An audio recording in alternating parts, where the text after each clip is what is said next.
Hello, welcome to the आज civil world. आज का वीडियो होने वाला है टाइल्स विजुअलाइजर, जो आपको टाइल्स सिलेक्ट करने में मदद करेगा। मैं आपको बताना चाहता हूँ कि बहुत सारे पैरामीटर होते हैं जो टाइल्स सिलेक्ट करने में मदद करते हैं। टाइल्स का आकार, रंग, ग्राउटिंग और बनावट। सबके मन में सवाल होता है कि काम करने के बाद टाइलिंग वर्क कैसा दिखे। तो इसके लिए मेरे पास सोल्यूशन है। मैं आपको एक टाइल विजुअलाइजर दिखाऊंगा।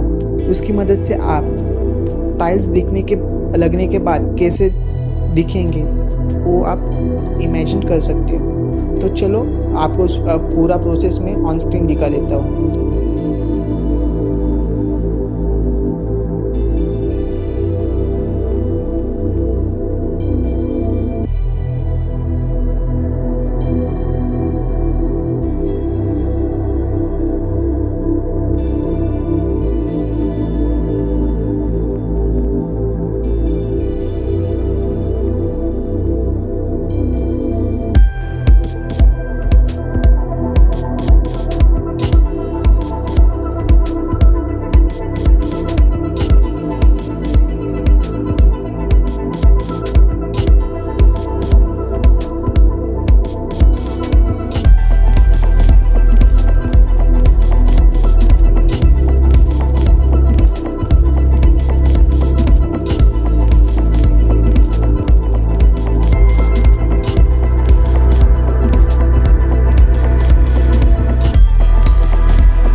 वीडियो पसंद आए तो उसको लाइक कर देना और वीडियोस के लिए हमारे चैनल को सब्सक्राइब भी कर देना और हो सके तो अपने दोस्तों के साथ शेयर भी कर देना। Thank you for watching.